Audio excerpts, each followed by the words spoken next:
नमस्ते दोस्तों, मेरा नाम शेषराज है और मैं एक शराबी हूँ। भगवान की असीम हाय कृपा। शशरज भाऊ। हाय जय हाय भाऊ। हाय सभी को नमस्कार। भगवान की असीम कृपा है, अल्कोहलिक्स अनोनिमस का साथ है। यही वजह है दोस्तों, आज भी मैंने शराब नहीं पी और एक संतुलित जिंदगी जीने की। सबसे पहले तो आप सभी का धन्यवाद। ऑनलाइन मीटिंग महाराष्ट्र का बहुत बहुत आप मुझे अपने अनुभव साझा करने का आज मौका दिया है। और जो टॉपिक दिया है दोस्तों, इम्पोर्टेंस ऑफ स्पॉन्सरशिप, स्पॉन्सर का महत्व, एक बहुत ही जरूरी, बहुत ही महत्वपूर्ण ये ऐसा विषय है दोस्तों, जिसके बारे में मुझे भी कहीं तो भी ए में आने के बाद ही इसका महत्व पता चला।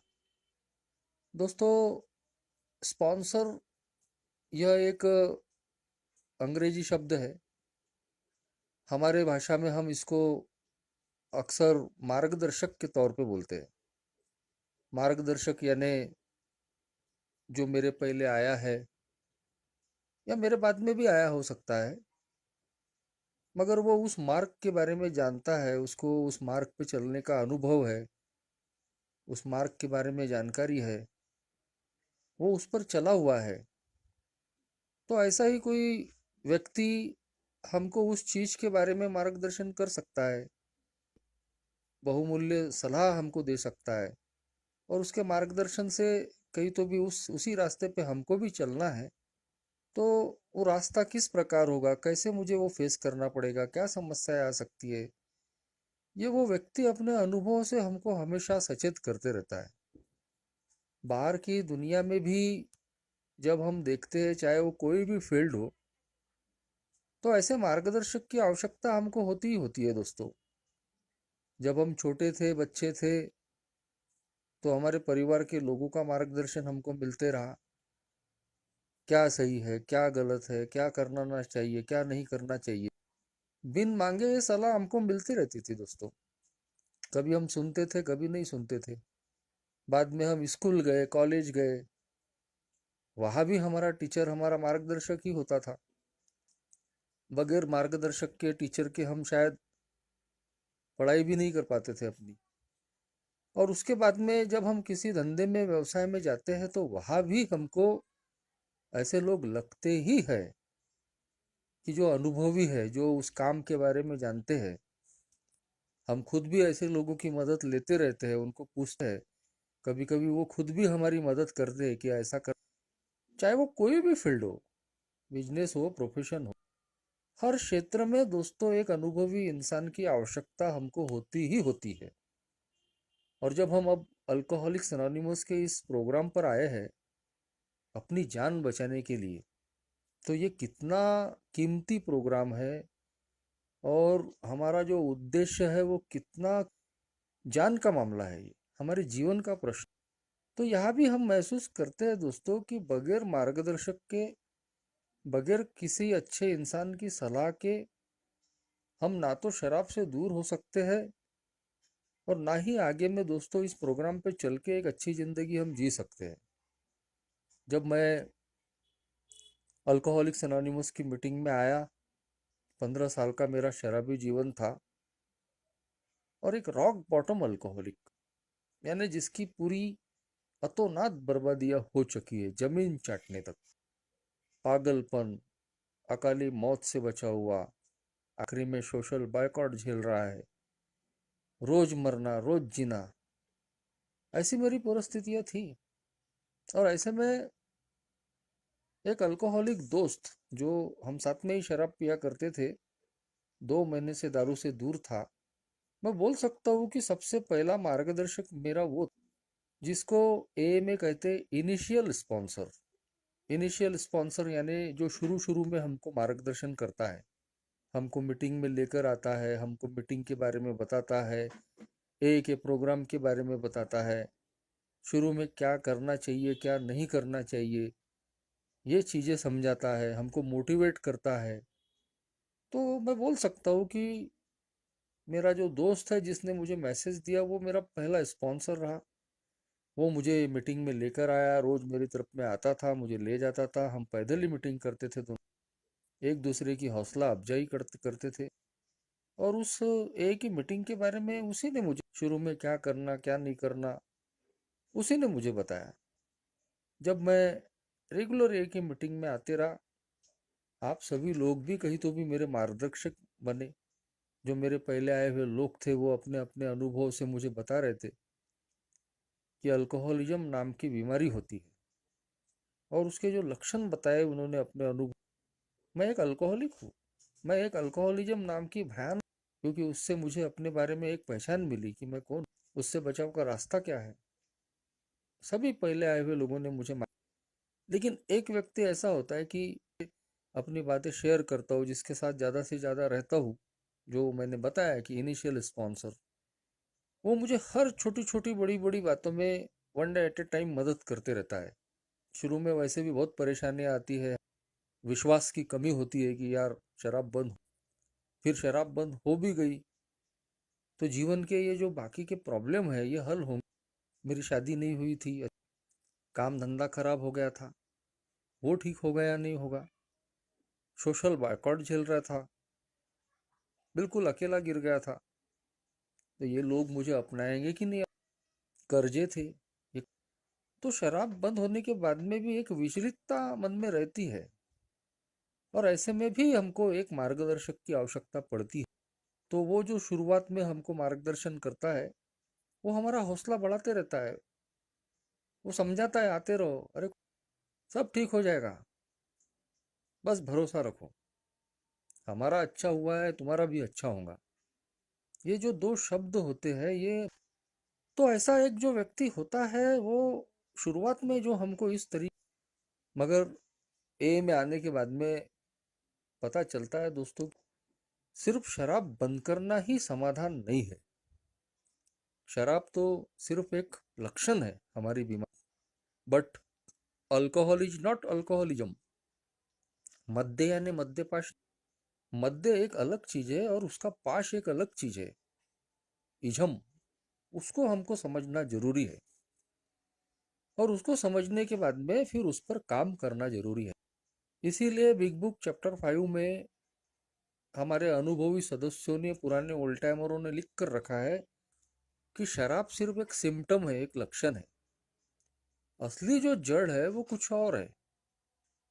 स्पिरिचुअल सिकनेस, स्पिरिचुअल मैलेडी बताई गई है, आध्यात्मिक बीमारी, मेरे चरित्र को लगी हुई बीमारी, मेरे व्यक्तिमत्व को मेरी भावनाओं को, मेरी सोच को लगी हुई बीमारी। और जब तक हम इसको जानेंगे नहीं और बाद में इस पे काम, तो हम हमेशा शराब के खतरे में रहेंगे। कि जैसे तैसे 12 कदमों में से 2 कदम ऐसे है कि 2 कदम पे चल के हम आजीवन शराब से दूर रह सकते। पहला कदम शराब के मामले में हार मान लो, और सीधे 12वें कदम पे छलांग, कैरिंग द मैसेज। क्या कर रहे तो सर्विस कर रहे। तो दोनों चीजों, ये दोनों कदम लेके भी हम अपनी शराब की दूरी बरकरार रख सकते हैं, लेकिन हम हमेशा खतरे में रहेंगे। अल्कोहलिज्म की तलवार हमेशा टंगी, कब छोटा बड़ा बवंडर आ जाए और कब हम उसके गिरफ्त में आ जाए, कोई गारंटी नहीं। इमोशनल टर्मोइल जिसको कहते हैं, भावनात्मक उतार चढ़ाव। और अच्छे अच्छे लोग अच्छी खासी सोब्राइटी के बाद, अच्छी सर्विस के बाद भी इस भावनाओं के तूफान में बह चुके हैं, क्योंकि उन्होंने बीच का प्रोग्राम ही नहीं लिया। हाउस क्लीनिंग जिसको कहते हैं, हाउस क्लीनिंग यानी अपनी अंदर की सफाई। तो स्पिरिचुअल मेलोडी बताई गई है, आध्यात्मिक बीमारी, और उससे निपटने का इलाज जो बताया गया है वो आध्यात्मिक 12 साधन, 12 स्पिरिचुअल टूल्स ऑफ रिकवरी। तो इन 12 कदमों पे चलने के लिए, जिनको आध्यात्मिक प्रोग्राम बोला गया है, इसके लिए भी एक मार्गदर्शक की आवश्यकता। मैं अकेले ये प्रोग्राम नहीं ले सकता। उसके पीछे का कारण मेरा अपना स्वभाव है। मैं एक अहंकारी इंसान हूँ, और मेरा स्वभाव है कि मैं अपने हर गलत काम को भी जायज ठहराता हूँ। सेल्फ जस्टिफिकेशन, अपनी गलतियों को कभी मैं मानता ही नहीं। तो मैं अपनी क्या छानबीन करूंगा, क्या अपने दोषों को पता चलूंगा करूंगा, और क्या उस पर काम करूंगा, क्योंकि मेरा तो स्वभाव है कि मैं अपने सही गलत को भी सही ठहरा देता हूँ। मैंने ऐसा क्यों किया, क्योंकि फलाने ने वैसा किया। तो इसीलिए जब आध्यात्मिक प्रोग्राम की बात आती है, आध्यात्मिक, तो मैं अकेले ये काम नहीं कर सकता। मुझे एक ऐसा इंसान चाहिए इस रास्ते पे चला है, इस रास्ते के बारे में जानकारी रखता है, और जो सही को सही और गलत अलग अलग परिस्थितियों में वो मुझे अच्छी सलाह दे सकता है, गलती करने से बच जाऊं। क्योंकि कोई भी छोटी मोटी गलती मेरी सोबराइटी को निगल सकती है। तो इसीलिए दोस्तों ये बहुत महत्वपूर्ण हो जाता है कि मैं जल्द से जल्द अपना एक शुरू शुरू में जब हम किसी भी ओल्ड टाइमर को पकड़ लेते हैं जिससे हमको अच्छा लगता है, तो जिसने हमको मैसेज दिया वो व्यक्ति भी वो हो सकता है, या फिर बाद में मीटिंग में आने के बाद में ऐसा कोई व्यक्ति मिल जाता है। वो एक इनिशियल स्पॉन्सर की पोजीशन में रहता है शुरुआत में, लेकिन जब धीरे धीरे हम और हमको पता चलता है कि ये प्रोग्राम सिर्फ शराब बंद करने के बाद ये प्रोग्राम शुरू होता है, और अब हमको कहीं तो भी बाराती है आगे के कदमों को समझना, तब हमको आवश्यकता पड़ती है दोस्तों 12 स्टेप स्पॉन्सर की।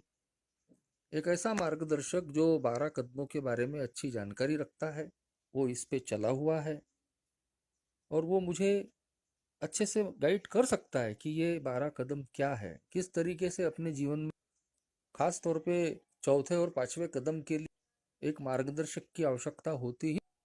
जब हम अपनी मोरल इन्वेंट्री, अपने छानबीन करते हैं, ये प्रोग्राम अकेले नहीं ले सकते हम, कि भगवान से, अपने आप से और एक अन्य किसी।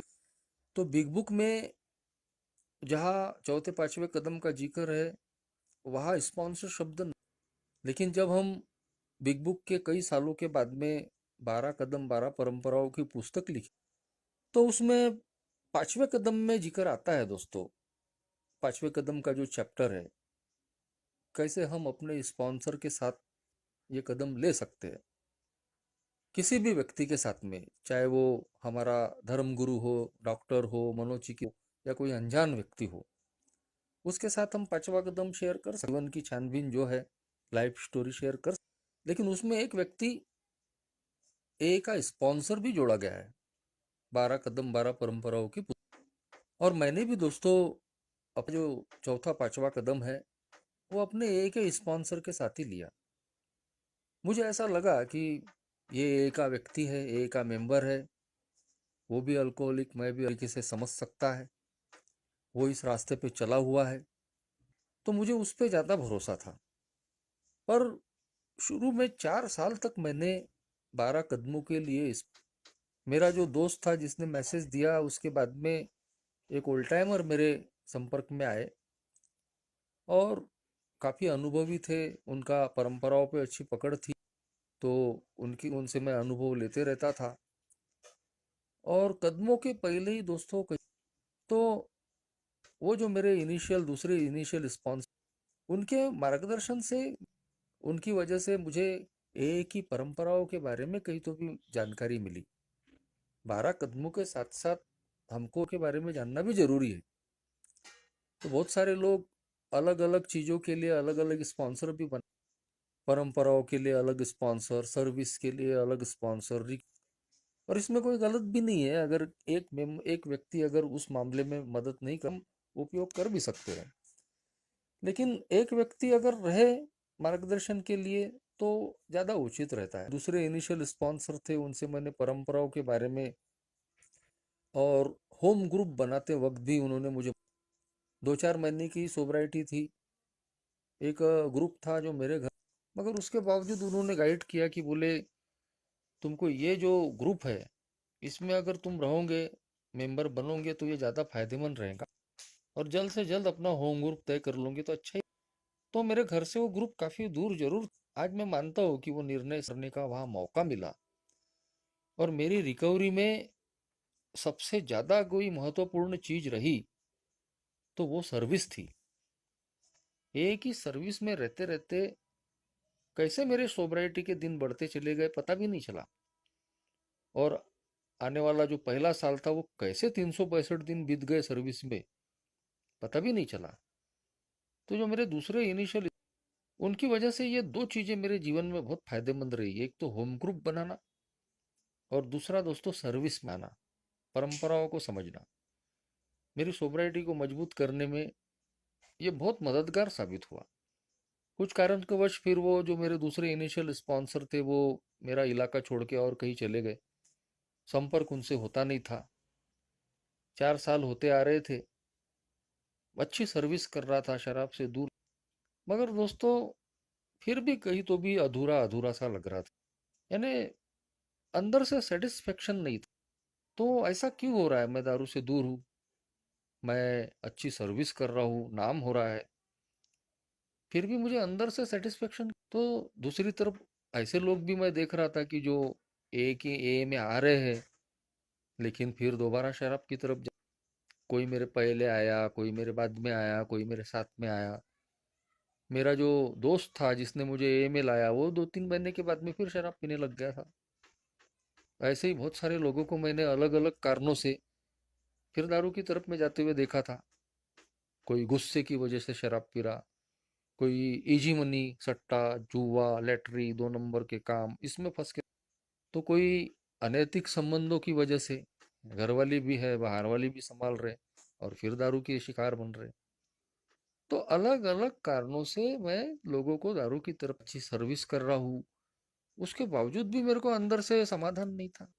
क्योंकि मैंने अपने आप को बदलने की पहले कदम से सीधा 12वें कदम पे छलांग लगा लिया था। लेकिन जो बीच के कदम है, आध्यात्मिकता के रास्ते पे प्रोग्रेस करने वाले, उन पर मेरा ध्यान ही नहीं था। मैं सोच रहा था कि करेंगे ना कभी तो भी, अब तो सब तो ठीक चल रहा है। लेकिन अनुभव से ही पता चला दोस्तों, ओल्ड टाइमर तो रोज शेयरिंग में बताते ही है कि चौथा कदम लेना पड़ेगा, 5वां कदम शेयर करना पड़ेगा, अपने दोषों पे काम करना पड़ेगा, भरपाइयाँ करनी पड़ेगी। रोज ही हम सुनते हैं, लेकिन करने के लिए विलिंगनेस नहीं रहती। मगर आखिरकार दोस्तों एक समय आता है, चाहे मजबूरी में ही सही, हमको कदम ले। तो मैं दोबारा दारू पीना नहीं चाहता था जैसे बाकी के लोग जा रहे थे शराब की तरफ, और मैं भी अंदर से खुश होना चाहता था। और इसीलिए दोस्तों आखिरकार मुझे 4 साल के बाद में इस प्रोग्राम को लेने के लिए तैयार होना पड़ा। 4 साल के बाद मैंने अपना स्टेप स्पॉन्सर बनाया, खास तौर पे चौथे 5वें कदम के लिए। और वो जो मेरे स्पॉन्सर मैंने चुना, वो आज भी मेरे स्पॉन्सर है, और आज मैं उनका बहुत आभारी हूँ। क्योंकि मेरा पूरा दृष्टिकोण बदलने में उनका बहुत बड़ा रोल रहा। दुनिया के बारे में, जिंदगी के बारे में, घर परिवार के बारे में, हर बारे में जो अल्टर एटीट्यूड जो होता है, बदला हुआ दृष्टिकोण, आज मैं बोल सकता हूँ कि उसमें मेरे स्पॉन्सर का बहुत बड़ा रोल है। आज भी बहुत बार गलतियां करता हूँ, उनकी नज़र रहती है, तो वो बराबर मुझे गाइड करते हैं कि मुझे क्या करना और क्या नहीं करना। खैर मैंने 4 साल के बाद में उनको स्पॉन्सर बनाने के बाद मैंने अपने छानबीन शुरू की, अपनी मोरल इन्वेंट्री लिखना शुरू किया। बीच बीच में कहीं तो भी मैं लेजी हो जाता था, आलसीपन आता था, तो मेरी इन्वेंट्री रुक जाती थी। तो स्पॉन्सर होने का फायदा ये है कि हमारा स्पॉन्सर हम पे नज़र रखता है, और जैसे ही बीच में हम सुस्त हुए, तो वो बराबर पीछे से हमको तुतारी दे देता है कि कहाँ तक आया काम। तो मेरे स्पॉन्सर वैसा ही कर, महीना 2-3 महीने में जब देख लिया उन्होंने कि अब मैं ठंडा गिर रहा हूँ, थोड़ा लूज हो रहा हूँ, तो वो बराबर कहीं भी मीटिंग में मिले या फोन पर बात हुई, हाँ कहाँ तक आया काम, और फिर मैं फिर एक बार तैयार हो जाता था। तो काफी समय लिया मैंने चौथे कदम पे इन्वेंट्री, उनके मार्गदर्शन में काफी उन्होंने मदद की। और वो लिखने के बाद जब मैंने खुद पढ़ा, तब दोस्तों मुझे अपने आप के बारे, ड्वेल पर्सनालिटी, हु कुछ, और सारा ब्लेमिंग नेचर, दूसरों पे ब्लेम करने की जो आदत थी वो निकल। क्योंकि मैं खुद ही घिनौना था, मैं खुद ही गलत काम करके आया था, और सारा ठिकरा दूसरों पे तो मेरे अपने चरित्र के दोषों की पहचान हुई कि मैंने कैसे कैसे काम करके आया हूँ, कैसे कैसे बुरे विचारों से मैं ग्रसित हूँ। वो मेरा चरित्र, मेरा असली स्वभाव मेरे सामने में आ गया। मैंने पहले ही तय किया था कि मैं ये सारी चीजें अपने स्पॉन्सर का, और वो मेरा स्पॉन्सर, बिग बुक तो बोलती है हम ये चीजें किसी के भी साथ शेयर कर सकते हैं, हमारा कोई डॉक्टर, कोई धर्म गुरु या और कोई मित्र हो सकता है या कोई अनजान व्यक्ति हो सकता है। लेकिन मुझे उचित लगा कि एक ए का मेंबर जो मेरे पहले आया है, जो इस प्रोग्राम को जिया है, वो मुझे समझ सकता है। तो मैंने अपना 5वां कदम खुले मन से और ईमानदारी से अपने स्पॉन्सर के सामने में ही शेयर किया। और उसके बाद में जो सुकून मिला दोस्तों, जो वर्षों का जो बोझ दिलो दिमाग पे था अतीत के कचरे का, वो सारा हल्का हो गया। एक दिशा मिली कि यार नहीं, अब क्या करना है, गलतियां तो हो गई, गलती कबूल भी कर लिए, लेकिन अभी ये गलतियां फिर ना हो करके ही अब 6वें 7वें कदम पे हमको काम करना पड़ेगा। चरित्र के दोष दूर करने के लिए one day at A time काम करना पड़ेगी। स्पॉन्सर का साथ रोज के जो रोज लेना पड़ेगा, मार्गदर्शन लेते रहना पड़ेगा। आगे 8वें 9वें कदम पे भरपाइयाँ करनी है, तो वो भरपाइयाँ भी हम कभी कभी अपने अकेले के मन के हिसाब से कर लेते हैं, और कई बार हम तकलीफ में गिर जाते। तो मेरा अनुभव है, मेरा ऐसा मानना है कि भरपाई करते वक्त भी हमने अपने डिस्कस करके ही भरपाइयाँ करनी चाहिए। तो ये सब चीजें करते हुए हमारे अंदर एक नम्रता आती है दोस्तों। हम एक अहंकारी इंसान है, हमको ऐसा लगता है कि मैं सबसे श्रेष्ठ हूँ, मैं सबसे अलग हूँ, मुझे सब आता है, मुझे किसी के सलाह की आवश्यकता नहीं, अपन सब समझते बॉस, अपन जो भी करते सब सही। और यही एटीट्यूड हमारी बर्बादी का कारण था। स्पॉन्सर बनाने का मतलब सबसे पहले मुझे लगता है कि हमारा अहंकार टूटना। जब हम स्पॉन्सर बनाते हैं तो मतलब कि मैं विनम्रता प्रैक्टिस कर रहा हूँ कि नहीं बाबा, मेरे से नहीं होगा, मुझे मदद की आवश्यकता है, मुझे मार्गदर्शन की आवश्यकता है। शुरुआत यहाँ से होती है। बहुत सारे लोग स्पॉन्सर नहीं बनाते, उनको लगता है क्या बनाता बताना, क्या बनाना किसी को सर, फिर उसकी सुनो, वो हमेशा पीछे लगेगा। और कुछ डरते भी है कि यार कैसे अपनी सारी चीजें, तो ये डर जायज नहीं है। जब ए का प्रोग्राम सजेस्ट करता है कि स्पॉन्सर की आवश्यकता बहुत है इस प्रोग्राम को जीने के लिए, हाँ, स्पॉन्सर ढूंढने के वक्त हमको कहीं तो भी सावधानियां बरतनी पड़ती है। सबसे पहले तो जिसको भी हम स्पॉन्सर, कि वो हमारी बात यहाँ की वहाँ नहीं करेगा, क्योंकि बहुत सारी कॉन्फिडेंशियल चीजें भी हम अपने तो ये चीजें तो ध्यान रखनी पड़ती है। स्पॉन्सर बनाने के लिए थोड़ा टाइम लगा, चलता है, और थोड़ा ही टाइम लगना चाहिए, नहीं तो हम सालों साल स्पॉन्सर ही ढूंढ रहे, स्पॉन्सर ही नहीं मिल रहा। तो कभी कभी ये हम जानबूझ के भी करते हैं। तो एक तो स्पॉन्सर जल्द से जल्द बना लेना चाहिए। हाँ, थोड़ा समय लगा चलेगा, लेकिन ऐसा एक इंसान ढूंढकर हमने जल्द से जल्द स्पॉन्सर बना लिए, पर उस पर हमको भरोसा हो, क्योंकि हम खुले मन से उसके साथ अपनी बातें शेयर कर सके, अपनी समस्याएं डे टू डे लाइफ में आने वाली खुले मन से ईमानदारी से उसके साथ हम शेयर कर सके, क्योंकि उससे हमको फायदा होता है। और ए में दोस्तों कोई 100% नहीं है, तो ऐसा कोई 100% दूध का धुला हुआ आदमी ढूंढने की भी आवश्यकता नहीं होती। कई बार हम इतनी अपेक्षाएं बढ़ा लेते, स्पॉन्सर है तो ऐसा होना चाहिए, वैसा होना चाहिए, बड़े बड़े नाम वाला, बड़ी बड़ी कीर्ति वाला, लेकिन बनाने के बाद में ना वो टाइम दे रहा है, ना हम उसके पास जा पा रहे। जो हमारा स्पॉन्सर है उसने हमको समय देना चाहिए। अगर वो हमको समय नहीं दे पा रहा या हम उसके पास नहीं, तो स्पॉन्सरशिप का कोई फायदा ही नहीं हुआ। स्पॉन्सर बनाने के बाद में हमको उसको पूछना जरूरी है, हमको उससे अपनी बातें शेयर करना जरूरी है, हमको खुद रुचि दिखाना जरूरी है कि मैं प्रोग्राम लेना चाहता हूँ। और स्पॉन्सर का भी काम है कि वो अगर तैयार हुआ है स्पॉन्सरशिप के लिए, तो उसने समय देना जरूरी है, नहीं तो इस स्पॉन्सरशिप का कोई फायदा ही नहीं होगा दोस्त। चेयरमैन साहब ने, सुगत भाई ने बोला कि स्पॉन्सर यानी दोस्त, बिल्कुल डेफिनेटली ए में हम सब लोग अल्कोहलिक है, तो यहाँ गुरु चेले वाला, शिष्य गुरु वाला कोई ऐसा काम नहीं है। मेरा स्पॉन्सर मेरा अच्छा मित्र हो सकता है, और हम उसको गुरु का दर्जा भी दे सकते हैं, बिल्कुल जरूरी भी है।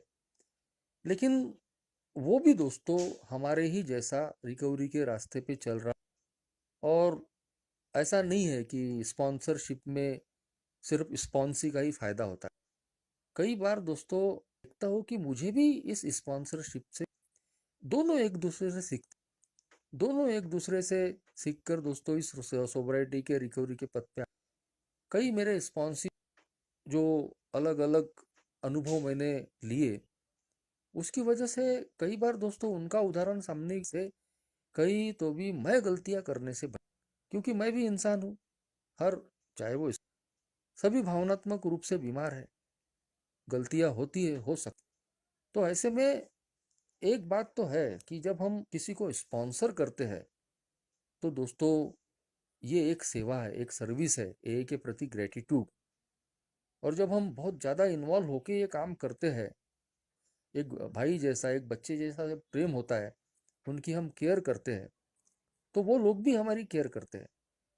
तो ये जो बॉन्डिंग है स्पॉन्सर रिस्पॉन्सिव, ये दोनों की सोबत, दोनों एक दूसरे से सीखते।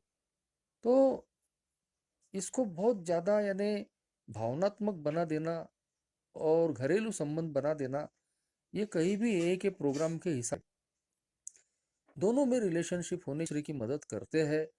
लेकिन जितना हो सके हम अगर आर्थिक व्यवहारों, कई स्पॉन्सर अपने स्पॉन्सी की आर्थिक रूप से भी मदद, लेकिन फिर इसके लिए दोनों के बीच में अंडरस्टैंडिंग होना भी जरूरी। नहीं तो ऐसा देखा जाता है कि स्पॉन्सी स्पॉन्सर से सिर्फ पैसों की या आर्थिक मदद की ही अपेक्षाएं कर रहा है, और फिर पैसे की लेन देन के बाद में अगर वो लेन देन सफल नहीं हुई तो दोनों, एक ए का मेंबर दूसरे ए के लेकिन कई बार होता है कि आर्थिक लेन देन अगर ज़्यादा बढ़ गए और वो सफल नहीं हुए, तो जिसको पैसों का नुकसान हुआ वो दूसरे की बर्बादी के भी कहीं तो भी ख्याल मन में लाना शुरू करता है। तो इन चीज़ों से बचना चाहिए ना है। ए के प्रोग्राम के हिसाब से स्पॉन्सर का दायित्व है 12 कदमों के बारे पॉलिसी के अंदर जागरूकता लाना। 12 कदम पे कैसे चला जाए, कैसे अपनी सोब्राइटी को बरकरार रखी जाए, कैसी 12 कदमों के माध्यम से रिकवरी की जाए। स्पॉन्सर का काम धंधा लगा देना, गई हुई बीवी बच्चे वापस लाना, घर में अनाज भरना, या अपने स्पॉन्सी को ए में प्रमोट करना, तेरे को चेयरमैन बना देता हूँ, तेरे को फलाना बना देता हूँ, तेरे को ये कर देता हूँ, ये सारे काम ए में। हाँ, स्पॉन्सर अपने स्पॉन्सी को अच्छी रिकवरी होने के बाद वो ए की सर्विस में आए, क्योंकि हमारा ग्रेटिट्यूड तब तक कि जो हमेशा सेवा से भागने वाला जो स्पॉन्सी है कहीं तो भी तैयार करे, क्योंकि ये काम ही रोटेशन का है। हम आज जिंदा है तभी ये जिंदा है, तो आज हमारा दायित्व है, हमारी, तो आज हमको भी ये काम करना पड़ेगा। हमारे पहले आए हुए लोगों ने नहीं किया होता, अपना टाइम टैलेंट ट्रेजर खर्च नहीं किया होता, तो कहाँ अमेरिका न्यूयॉर्क और कहाँ हम यहाँ बैठे हैं भारत में महाराष्ट्र में, कहाँ एक का मैसेज आता। तो स्पॉन्सर का दायित्व है कि अपने स्पॉन्सी को सर्विस के लिए तैयार करें, मोटिवेट करें, चाहे जैसी भी हो, जिस भी प्रकार की सर्विस वो दे, चाहे वो ग्रुप लेवल में दे, इंटर ग्रुप में दे, चाहे वो कोई पद लेके दे या बगैर पद के दे। 12 परंपराओं के को जानने के लिए, ताकि हम कैसे एकता एक ही कायम रख सके। अगर मेरा स्पॉन्सी अगर ट्रेडिशन के खिलाफ अपनी मनमानी कर रहा है, तो स्पॉन्सर का दायित्व होता है कि सही क्या है गलत क्या है ये गाइड करना। तो प्राइमरीली एक स्पॉन्सर खास तो होता इसीलिए है कि वो अपने स्पॉन्सी को 12 कदमों के बारे में कहीं तो भी अच्छे से तैयार करे, कि ये 12 कदम अध्ययन है, कैसे इसको जिंदगी में लागू करना, कैसे इनको प्रैक्टिस करना, ताकि मैं अपनी सोब्राइटी को चार चांद लगा सकूं। मेरे अंदर में एक भावनात्मक संयम है, इमोशनल सोब्राइटी है। अगर इमोशनल सोब्राइटी आती है 12 कदमों पे चल के, तो मैं स्पॉन्सर पे डिपेंड नहीं रहता। स्पॉन्सर का काम ये भी नहीं है अपने स्पॉन्सिज को, सही स्पॉन्सर वो है कि जो मुंह पे ए के प्रोग्राम पे आता है। नहीं तो हर छोटी बड़ी बात के लिए, घर में नमक कम हो गया तो, काम धंधे में पैसा कम हो गया तो चले स्पॉन्सर के पास, तो वो आदमी हर बात के लिए अपने स्पॉन्सर पे ही डिपेंड रहेगा। तो अल्कोहलिक्स एनोनिमस का प्रोग्राम किसी को अपने ऊपर डिपेंड बनाने वाला नहीं है, उसके अपने पाँव पे खड़ा करने वाला है। मेरे स्पॉन्सर ने, मैं अपने तरीके से ए में सेवा करूँ, अपने तरीके से ए में जीऊँ, मैं लोगों से मार्गदर्शन ले सकूँ, ऐसा भी बांध कर नहीं रखा कि भाई मेरे से ही पूछना पड़ेगा। दूसरे मेंबरों से नहीं पूछना पड़े, वहां नहीं जाने का, ये ग्रुप में नहीं जाना, वो ग्रुप में मत जाना, उससे बात मत करना। धन्यवाद कि मेरे स्पॉन्सर ने ऐसी छोड़ा, अपनी सत्सद विवेक बुद्धि का उपयोग करना सिखाया, क्योंकि उन्होंने मुझे उन पर डिपेंड नहीं रखा। उन्होंने एक के प्रोग्राम पे, भगवान पे डिपेंड रहना सिखाया। तो यह स्पॉन्सरशिप में बहुत जरूरी होता है। स्पॉन्सी के भी दायित्व है कि यदि हमने स्पॉन्सर बनाया है तो रेगुलर अपने स्पॉन्सर के टच में रहे, उनसे समय लेके, उनके समय के हिसाब से उनसे जरूर मिलते रहे, बात करते रहे। दोनों पे चलने के लिए उसको अपनी इच्छुकता ही दी, क्योंकि स्पॉन्सर हर बार आ के मुझे नहीं बोलेगा कि ये कदम ले, वो कदम ले। मेरी अपनी भी तैयारी होनी चाहिए कि नहीं, मैं चाहता हूँ, मैं इस प्रोग्राम को लेना चाहता हूँ। ये दोनों तरीके से गिव एंड टेक, शिष्य गुरु या गुरु चेले वाला ये काम नहीं है दोस्त। हम अच्छे दोस्त हो सकते हैं, हम सोब्राइटी के रास्ते पे चलने वाले दोनों हम सफर हो सकते हैं। दोनों को एक दूसरे की रिस्पेक्ट, दोनों को एक दूसरे की इज्जत करनी बहुत जरूरी है। तभी ये जो बॉन्डिंग है, अगर इसमें अगर प्रेम अगर है एक दूसरे के प्रति, तो ये रिश्ता और बहुत फलता फूलता है, बहुत मजबूत होता है। दोनों दोस्तों, स्पॉन्सर और स्पॉन्सी, सोब्राइटी के राह पे आगे के अपनी रिकवरी को बहुत मजबूत और चार चांद लगा सकते हैं। Thank you.